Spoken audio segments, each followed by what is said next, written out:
Hello everybody, this is the October 2022 Bay Area Herpetologic Society Bars meeting, and our speaker tonight is Gerold Merker on herping in the Southwest. Take it away, Gerold. All right. Thanks a lot, Jeff. Yes, my name is Gerold Merker. I was a teacher for over 35 years, and I don't know if anybody else out there is a teacher, but being a teacher affords you a lot of time to explore things that you're really interested in, and for me that was herpetology, something I've been interested in for the last 60 or so years. I was actually a teacher for 35 or so years at various grade levels, retired in 2015, and I still spend a lot of time out in the field.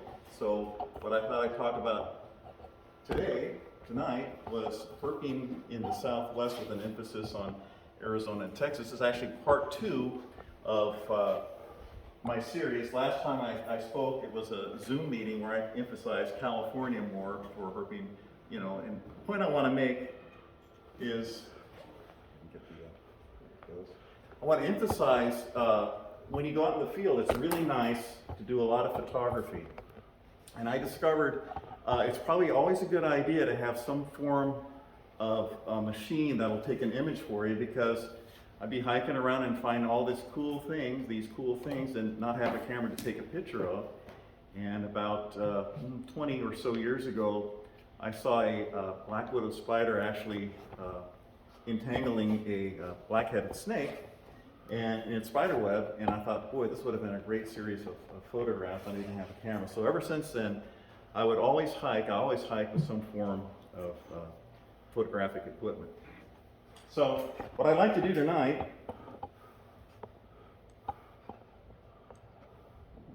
is tell you about the cameras that I use and some of the photographic equipment associated with the use of those cameras. And I want to point out, I've traveled to Guatemala, I've traveled to Mexico, I've traveled to Europe, I've traveled even to Canada to go looking for herps. You don't have to go very far to find really interesting herps. I mean, you can find really interesting herps even in our own neighborhood here. So the United States has its share of really wonderful animals, and I tend to have I like to go places in the States because, you speak the language, it's pretty easy to get around, etc. So we're going to go to Arizona and talk about some of the herpetofauna there, and look at one of my favorite animals from there, the rosy boa. And then we'll go to Texas, in particular West Texas, and talk about actually my favorite animal, which is the Gray-banded Kingsnake. And then I'll have a whole bunch of interesting finds, not only reptiles and amphibians, but also some invertebrates that I've found along the way. So here we have a picture of a Mexican hognose snake. And if you look at the picture, it's pretty nicely lit. You've got good detail on the scales. And, hognose snake gets the same. It's got this wonderful snout. In fact, this animal liked it so much, it actually played dead for me. And these guys are really good at playing dead. This one actually even was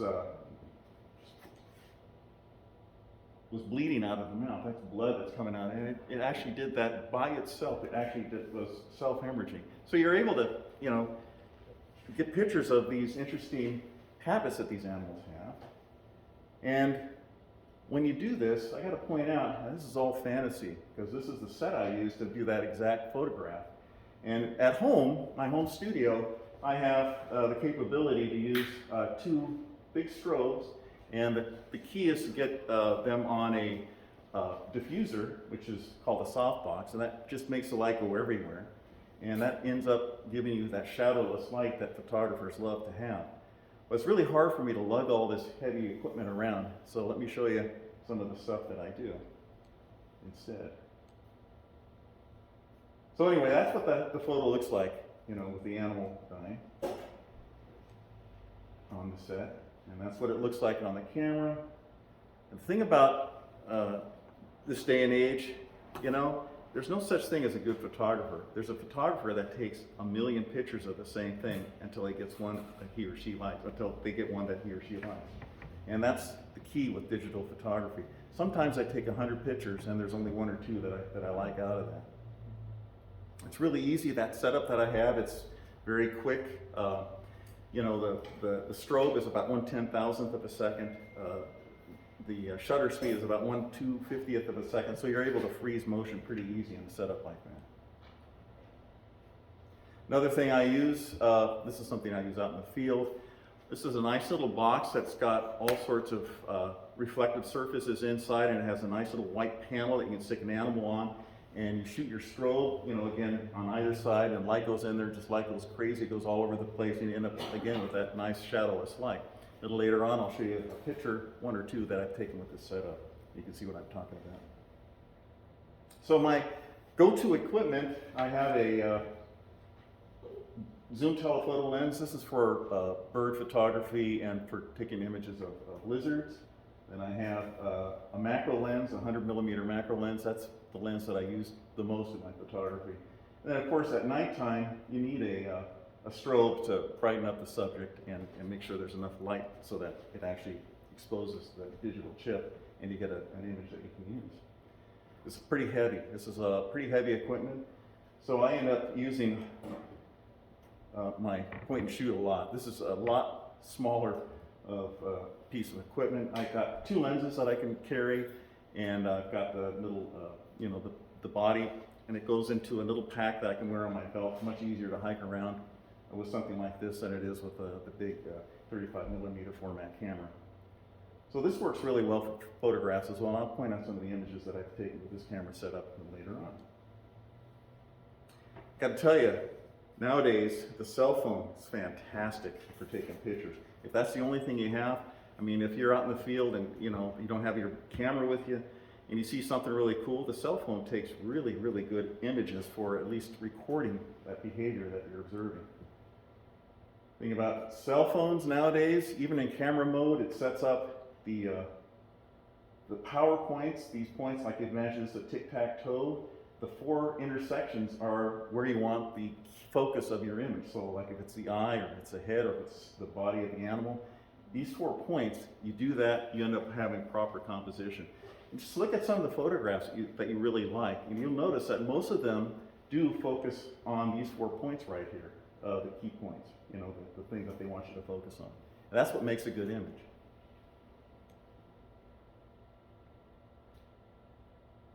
Another thing that's essential, especially in low light situations, is you need some way to keep your camera stable, and that's this tripod right here.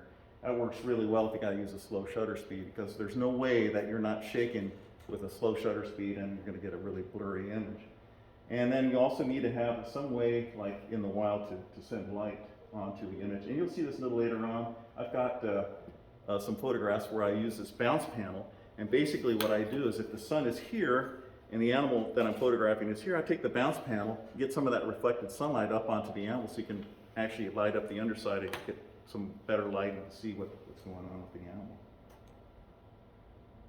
And then of course, nighttime, do a lot of nighttime activity. Really important to have a good headlight. This headlight here was about $130, it's 4,000 lumens. It makes it so that you are able to walk and have both hands free. You don't need to carry a flashlight around, and you can actually have the light pointing at what you're looking at. And then you have to have a flashlight in case you're, and it always does, my headlight always goes out after a few hours, so I need to have some way to walk back home, and that's what this powerful flashlight's for. And then I have this flashlight that I have in the car, and it acts kind of like a spotlight. It's nice and light, it's really bright, and there are certain places that you can use a spotlight. Texas is not one of them anymore. Arizona is also not. But in California, I use the spotlight like that to look for rubber bullets up in the Sierras a lot. Not something that I collect, but it's something I enjoy seeing. So let's go to western Arizona. Western Arizona, nice rock pile. Let's look at some of the areas in Arizona. Saguaro cactus, the dominant plant species in the Sonoran Desert. They live forever and get quite tall. They're protected. I mean, Arizona really takes these things serious. You know, you're not allowed to harvest them. If they're doing a whole bunch of construction, they've got to physically move these things out of the way because they're basically protected by the state. Again, it's the hallmark of the Sonoran Desert. And then you have foothills, mountain foothills. It has its own group of really interesting animals.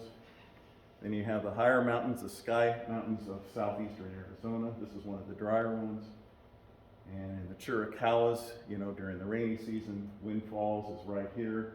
That's going down here somewhere is a pond. And if you're lucky, you'll see Chiricahua leopard frog.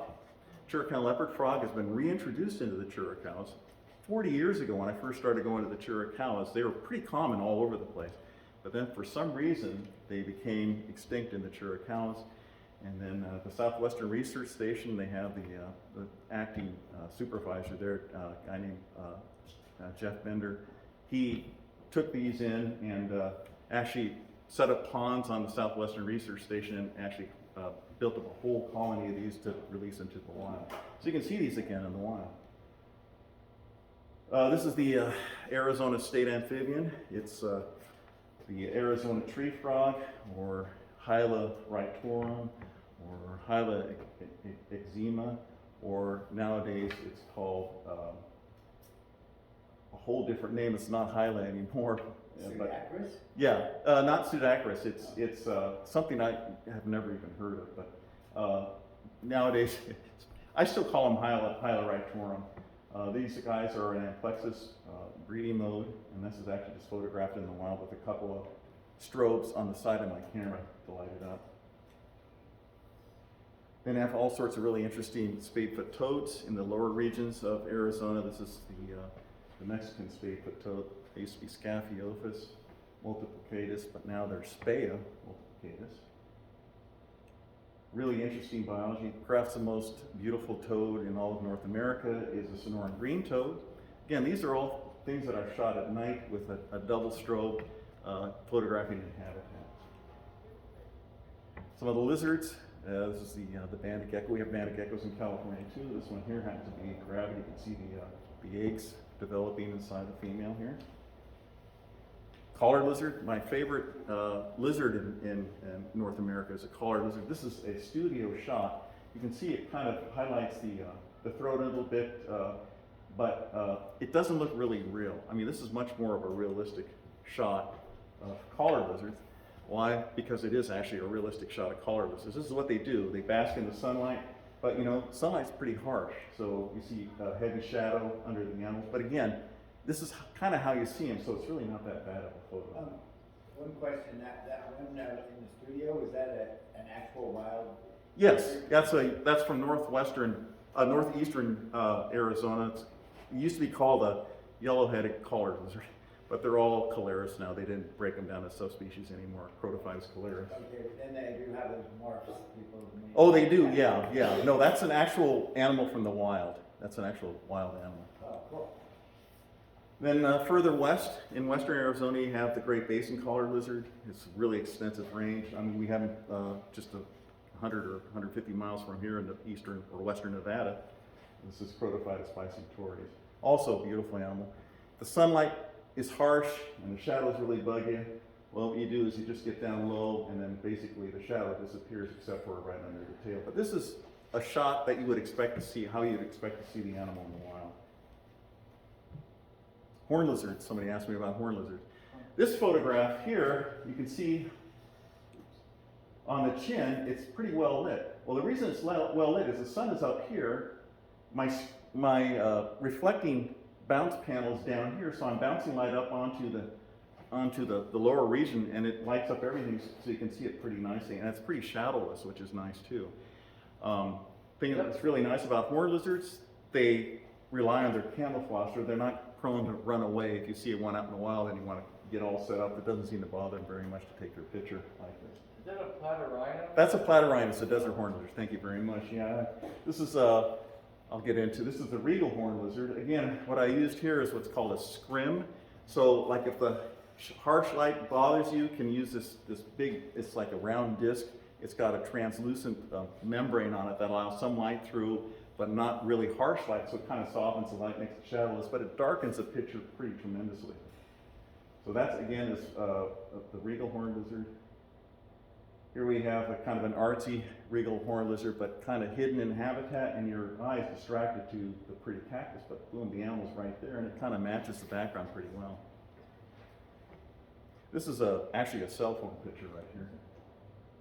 Here we have the Phrynosoma modestum, the short-tailed horned lizard, and again, I use the bounce panel down here.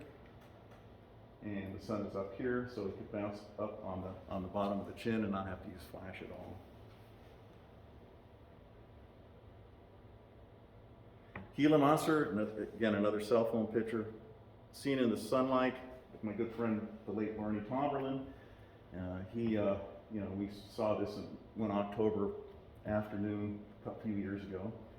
And, it's just, again, just what we call a record shot. There's nothing too fancy about it. Where was that This was south of Tucson. one? Because it's really orange. Pardon me? It was really orange. Yeah, they're pretty variable. This one is more north of Phoenix right here. Took a little bit more time. It took out my 35 millimeter. But again, it's got kind of a distracting shadow here, but it's the middle of the day. I didn't really want to use flash. I did use a pretty slow shutter speed, so I was on the tripod when I shot this. But Gila monsters, I don't know if you ever see them in the wild, they don't sit around very long. They like to move around quite quickly, and they're, pretty hard to corner and get a picture of. Not to mention illegal to corner. Yeah, you can't really touch them at all. Yeah. Or impede their progress. Yeah. You can't hold the camera in front of them. Yeah. Legally. Well, this one here is just someone's pet. Actually, it was Barney Tomberlin's pet that he had. He actually had documentation to keep these things because he was setting these up at a nature center to show people what the Gila monster looks like. But this is a set, and this is again with my double strobe, and I got the shadow to get back here, but the animal's pretty well lit up. You can see pretty nice scale detail.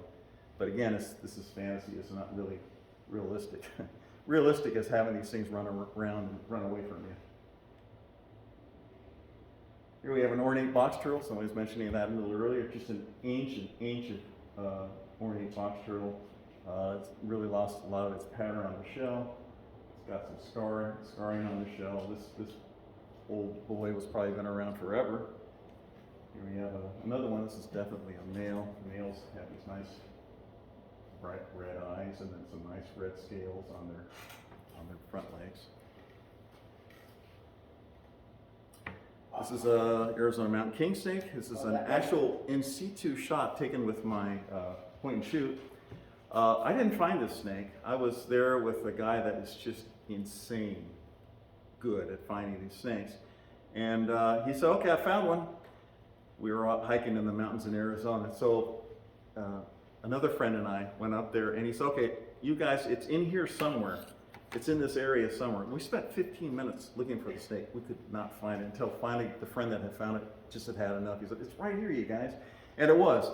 Here you can see it because I lit it up, but if you imagine this crack right here, it was dark and he really couldn't see it, but his eyes were so good he could actually see the bands in the shade, which I couldn't do. Where was that one? This was by Prescott. Okay, yeah, really narrow white. Yeah. White and black bands are really narrow. Yeah. Here we have one that's from southern Arizona. They've actually done some weird things with the taxonomy of these. These things are called noblocki now. And the blocki for years and years were the ones that were really oddly patterned down in Mexico, but the ones in southern Arizona are called noblocki. And the ones in northern Arizona are considered to be Pyromelena. So here's another Pyromelena from northern Arizona, a lot of black on it. And then here's The another one Noblocki, that's the Tarahumara mountain. Yeah, well, yeah, Noblocki is a Tarahumara. That's right. That used to be Noblocki, but now the ones in southern Arizona are considered to be Noblocki as well. And southern Arizona means all the way to the Mogollon Rim, right? Yes, yeah, below the Mogollon Rim. The Mogollon Rim is Pyromelana, Well, but like, up above, right? yeah, above that is Pyro, but below that is Noblocki, like in the Santa Ritas, in the Sky Island. Yeah. So, but they're still pyros to me. I just the taxonomy. It's hard for me to keep up on all of it. I'm not buying it because the ringnecks. Every ringneck in the whole country It's Dryophytes, yeah.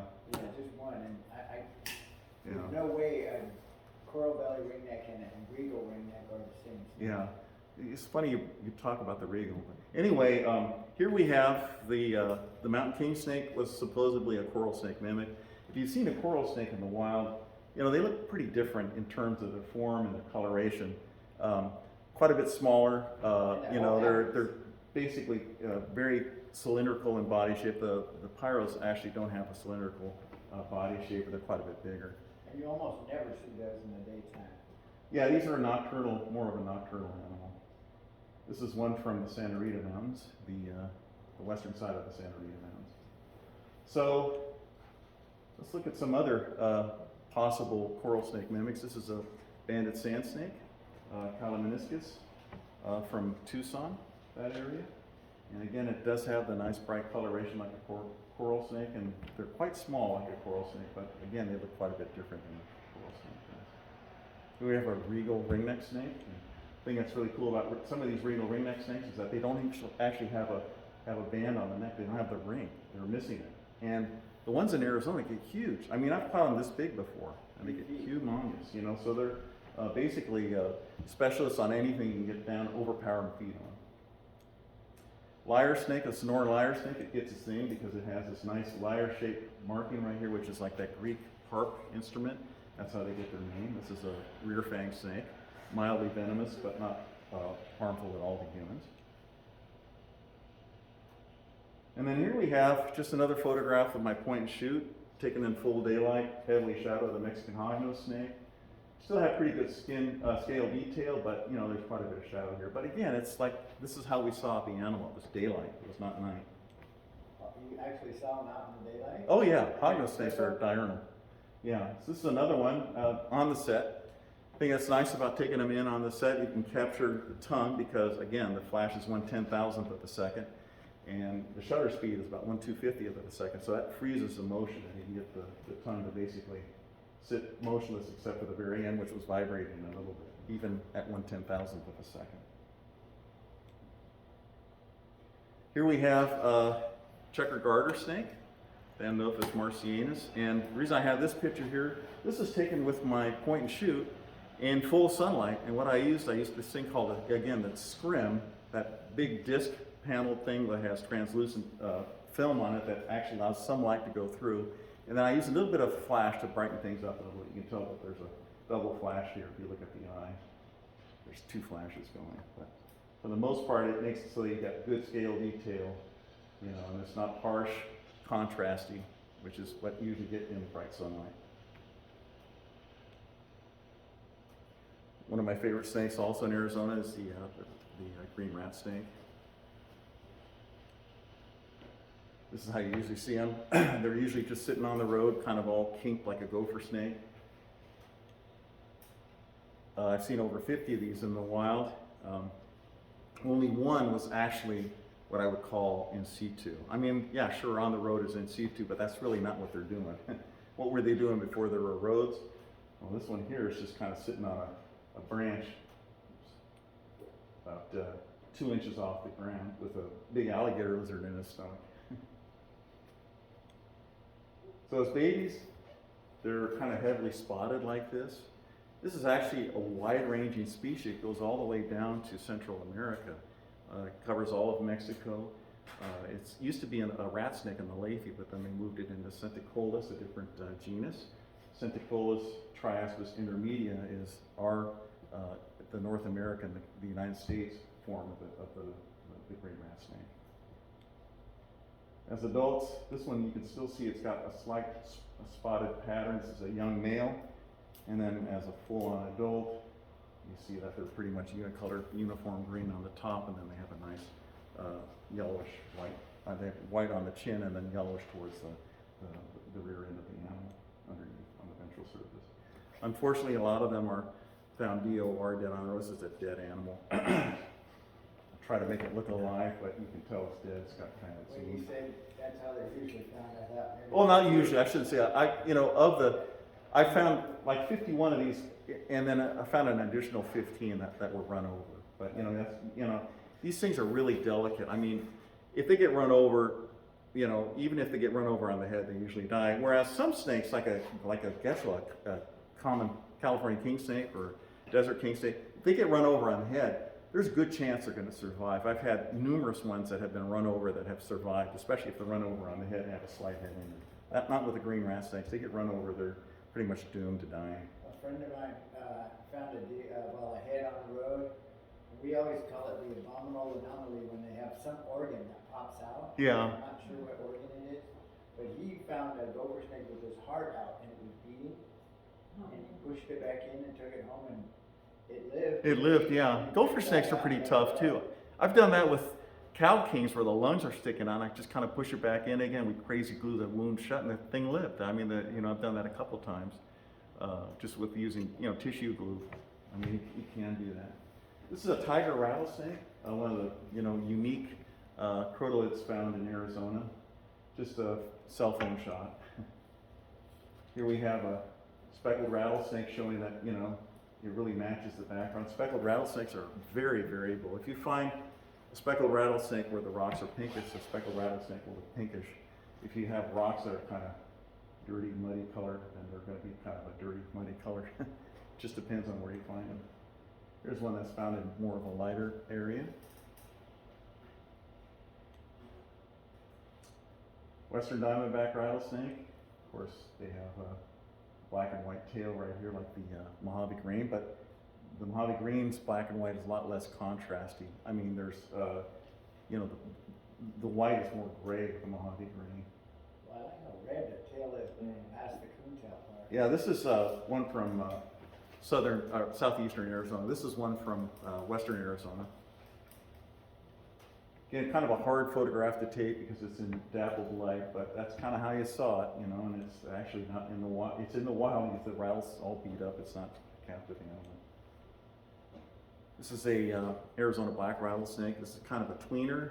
As juveniles, they're spotted. As adults, they're kind of a uniform black color with maybe light bands, like they can be orange or yellow bands. Twin spotted rattlesnake, another one of the unique montane rattlesnakes in Arizona. Here's a banded rock rattlesnake with an insane, that's kind of what I was trying to show, this rattle right here. I mean, that's ridiculous. And it was only about this big. It wasn't a huge animal. It's an adult male. Just in a crack. Again, this is just a point and shoot picture. And then, of course, the Arizona ridge-nosed rattlesnake, beautiful little rattlesnake, also in the mountains of southeastern Arizona, also protected by the state. You aren't allowed to have any of these things in captivity without special permit. I left her last year. No, So- this year. Actually, it's this year. So here we have, this is in southwestern Arizona, again, the saguaro, the dominant plant species in the Sonoran Desert. And that brings me to rosy boas. This is a young Mexican rosy boa that has really nice even striping. If you look for rosy boas in California, they're a little bit more jaggedy striped. Here's an adult Mexican rosy boa. Further west in Arizona, rosy boas take on an appearance more of the California form, where they're a little bit more bright orange, but even striped. Here they are, just in situ. They're just sitting there. That's how I found them. This is kind of their habitat in the middle part of Arizona. You see them just sitting like that. I mean, it's really cool to walk in the middle of the mountains here and just see something like this sprawled out. That's exactly how we found it, just like that. This is in the Hyla Mountains. That's kind of what they look like there. They're huge in the Hylas. They call them the Mexican, or the chocolate form of the rosy boa, but they get humongous in the Hylas for some reason. Here's a young one. Again, these stripes will, as they get bigger, will kind of fade out and they'll be get just monstrous big. And yeah, I made a book with a couple of friends demonstrating the geographic variability in rosy boas. I mean, we have tons of pictures of various forms of the rosy boa, starting in California, going to Arizona, going down to Mexico. Highly variable. We show actual animals and then their habitat that they're found in. So let's go to Texas.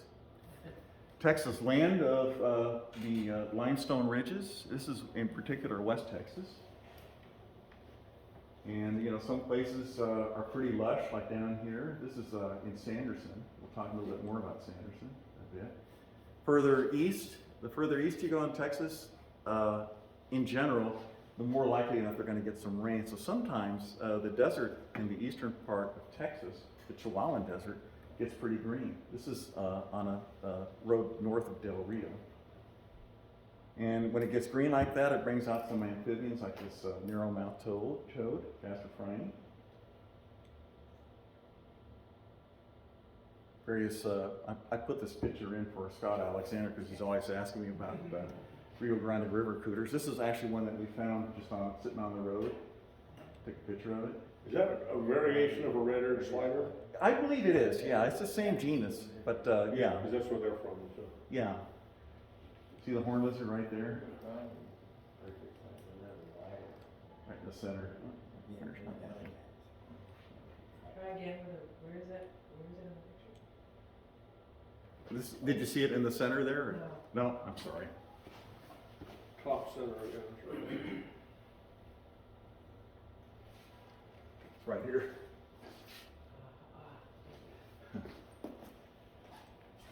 That's the Texas horn lizard, Phrynosoma texana. Then you have the Texas banded gecko. This is Coleonyx brevis. And then you have the largest eublepharin gecko in the States, the reticulated banded, or the reticulated gecko. These are specialty to the Chihuahuan Desert. They used to be protected for years in Texas, but nowadays you're allowed to collect one with a hunting license. Is that the one they call the Big Ben? Big Ben gecko, yeah, but it's called the reticulated gecko too. Okay. I'm not up on all the new Yeah. ones. This is the Trans Pecos rat snake, lately, or Bogertophus nowadays, subocularis. It gets its name because it has a nice set of suboculars. You can see the right here on the point. These scales are called suboculars, and it's got a nice ring of subocular scales. That's how it gets its genus or species name. Texas lyre snake, a little different than the Arizona. You can tell that it's a Texas lyre snake because it does not have the lyre-shaped marking on the top of the head. But I got to tell you, if you find a lyre snake in extreme southeastern Arizona or extreme southwestern New Mexico, a lot of them, I'd say about 50% of them, don't have that lyre-shaped marking on the head either.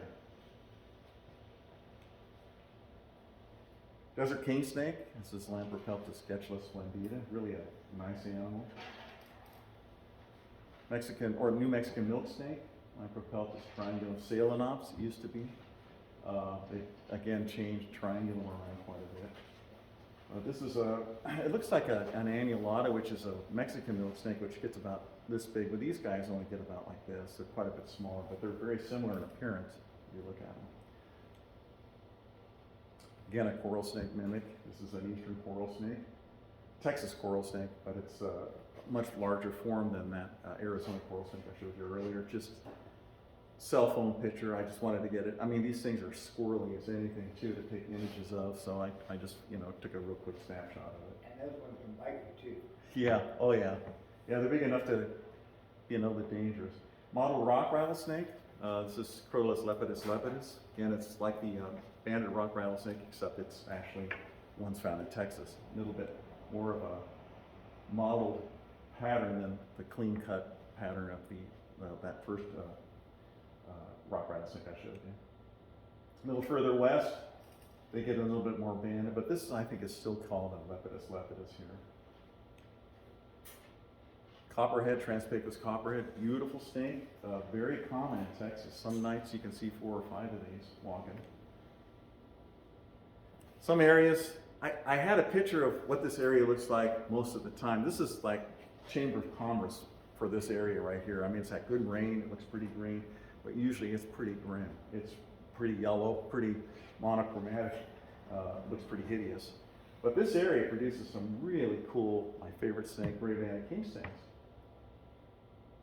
So this is what they call the alternamorph. It has really narrow bands and then usually has alternates between the bands. So here you have an alternate, here you have the main, band. I'll just kind of hold this if I can. This is the main band. This is what they consider an alternate main band. This is the alternamorph. And these are all from the western part of the state, the Waco Mountains. But really, really, I think spectacular looking animals, if I dare say so myself.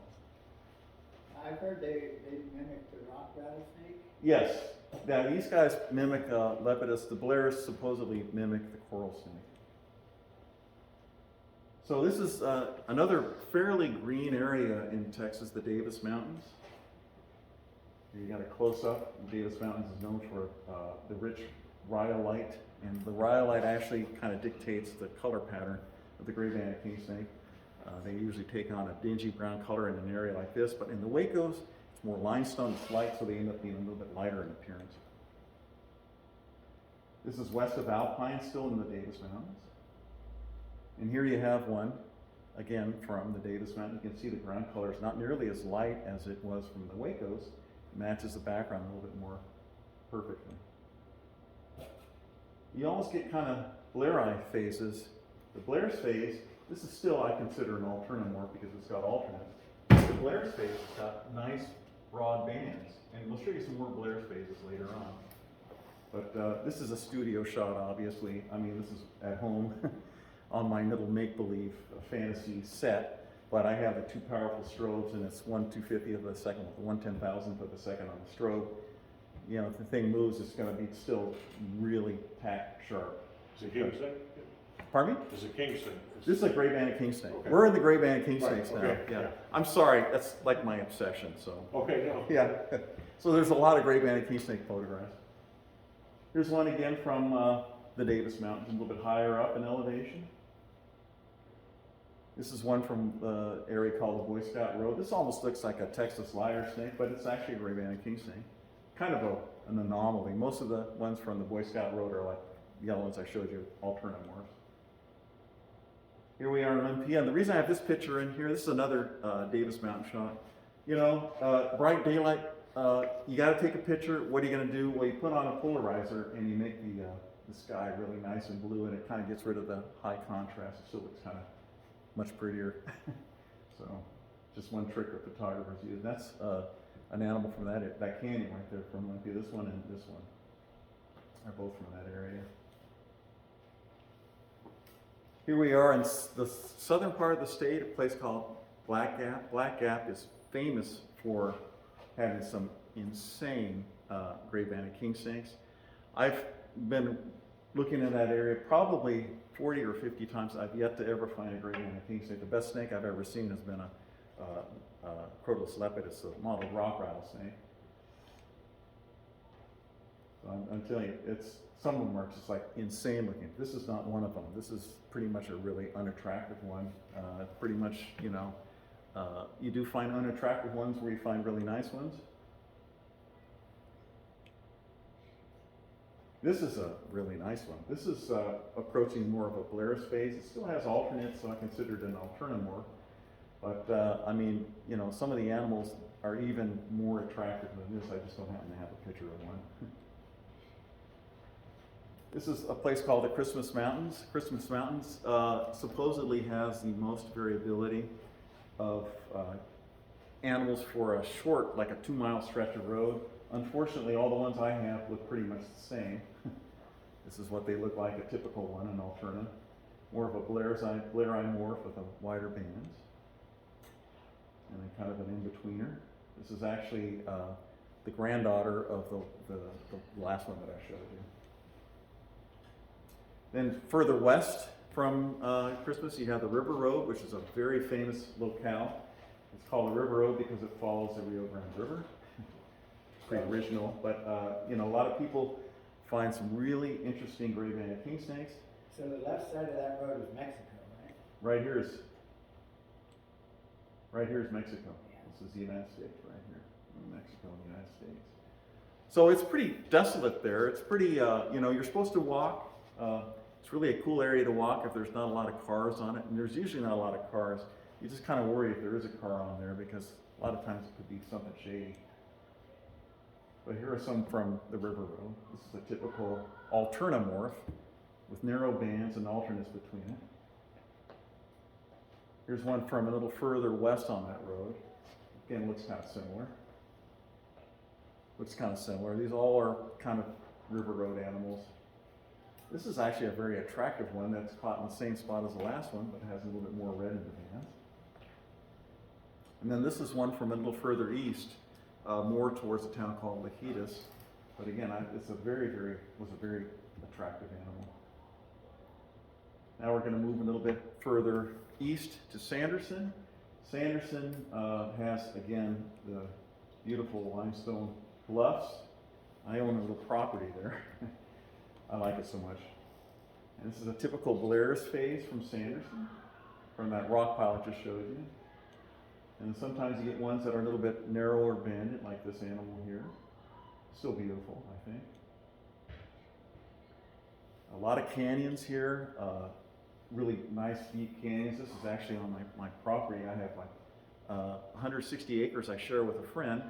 He and I both bought it about 16 years ago. And we have 4 canyons on the 160 acres. This is one of them. Kind of cool. This is the top of the bluff of our property. And this is kind of what some of the animals from that area look like. Some it can be, this is called a black on black because it doesn't have hardly any red on it. It's got a really dark color, so it's black on black. Here we have one from exactly the same locale as the last one, a little bit more of a Blair's phase.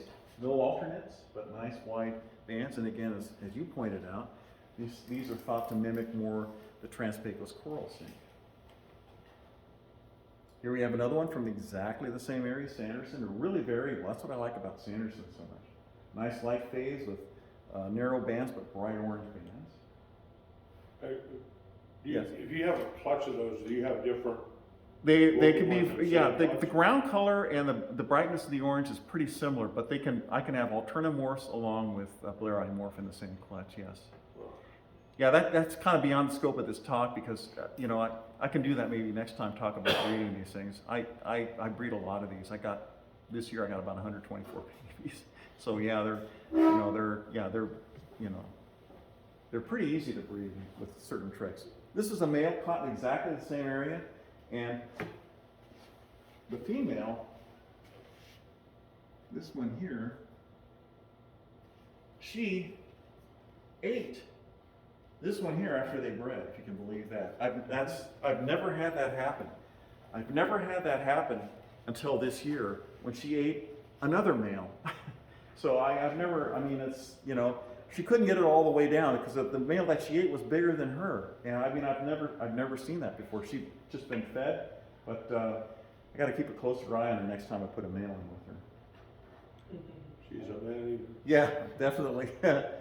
This is another Blair's phase from exactly the same spot, East Sanderson. Now we're a little further east. This is going towards an area called Palma, Draw, and Lozier Canyon, which is what this spirit spot is. And I was watching a video of Lozier Canyon. They got a lot of rain in August. I mean, it was like a quarter mile wide, the water running down this, and just a torrent. It was amazing. I've never seen that much water. I wish I would have been there at that time, but I was there a few weeks later when it wasn't running like that anymore. Animals from that area can look like this. This is one of those animals, like I told you, I'll show you what it looks like on the white background. I have that nice white box. You take that out in the field, you can just set it up right in the back of your car and take this picture, and it makes really, really nice light where you can really see the pattern of the animal. This is what I call a typical Blair's phase. Pecos River, this is a little further east, so we're kind of traveling eastward now. This is a very typical Gray-banded Kingsnake from the Langtree area. You know, a lot of people poo-poo these because they've got a really kind of not a real bright bands and kind of a not really nice gray, but I still think this is kind of an interesting looking snake. This is a little bit of a prettier one from the same exact rock cut as the last one. A little bit brighter orange. Again, a typical Blair's phase.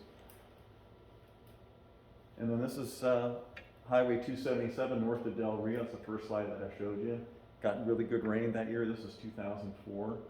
I think that was a trip where I saw 4 coral snakes. I saw like 3 or 4 Gray-banded Kingsnakes. I saw a ton of Trans Pecos rat snakes. I saw a lot of Bear's rat snakes. I saw a lot of different things. This is what the gray bands look like that. And again, the white background makes nice, even lighting when you shoot that light in there, and light goes everywhere. Doesn't make heavy shadows. Kind of diffuses the shadow. You see right here, it's a diffuse shadow. This is really what photographers try to get.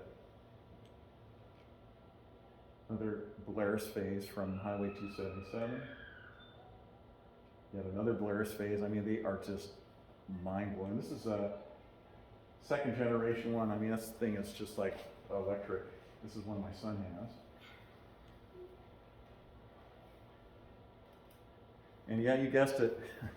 These are all going to be in this next book of mine that comes out with my son. My son and I wrote this. We spent probably, well, he and I wrote this book back in 2005.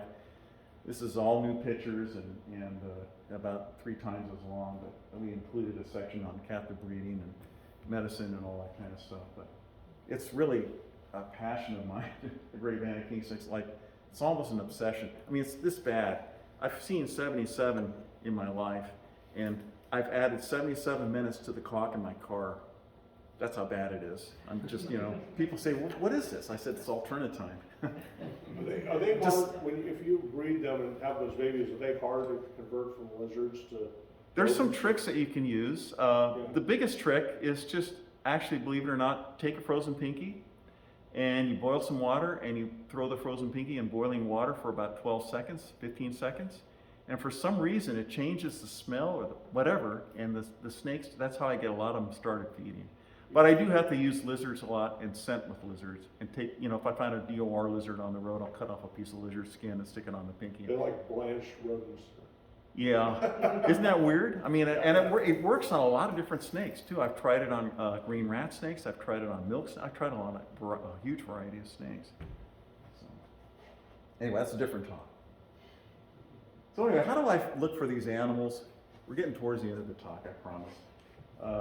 Road cruising. I mean, I see a lot of snakes road cruising. I just love road cruising. You're driving. You're in the air conditioning. You got music on. You got the back seat that's got your ice chest. You open it up, pull out the Dr. Pepper or whatever you're drinking, and it just makes for a lot easier of a time herping. But it's getting harder and harder to see things road cruising.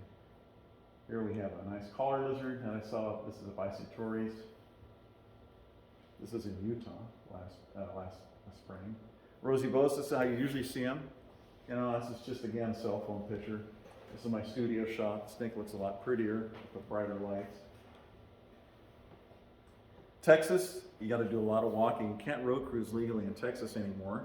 You have to walk. You have to have a hunting license. You have to have a green reflective suit. Here we have my son with a headlight. That's all you see is a headlight. The headlights come in really handy. Not necessarily the most powerful, but the one I have that's 4,000 lumens works really well. So here we see one on a cut walking. This is just what they look like. It looks like a little black squiggle. I mean, that's how people describe them. That's how they look on a cut when you see one.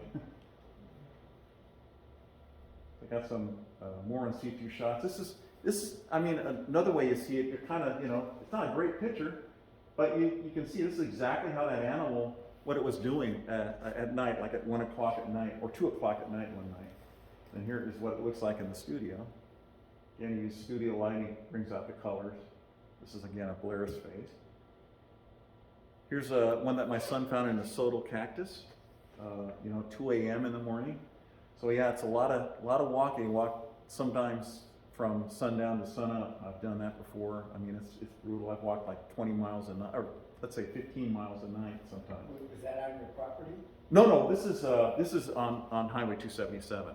Or you just walk from cut to cut? You can walk on cuts. Yeah, you can legally do that. You can actually, you can't hunt on the road, but on either side of the road until there's fencing, you can legally hunt that area, and that's what this thing was doing. It was on the side of the road. In Texas on those cuts, is that just because you see them better than when it's not a cut? You got me. I mean, I don't know what attracts them to the cut. This was actually a natural cut. It wasn't, the cut, like the first picture I showed you, they went in there with the, dozers and stuff and cut out of the mountain and broke into the rock layer. This is actually on the side that was untouched, but just the road kind of swiggled around a naturally formed cut. It was natural.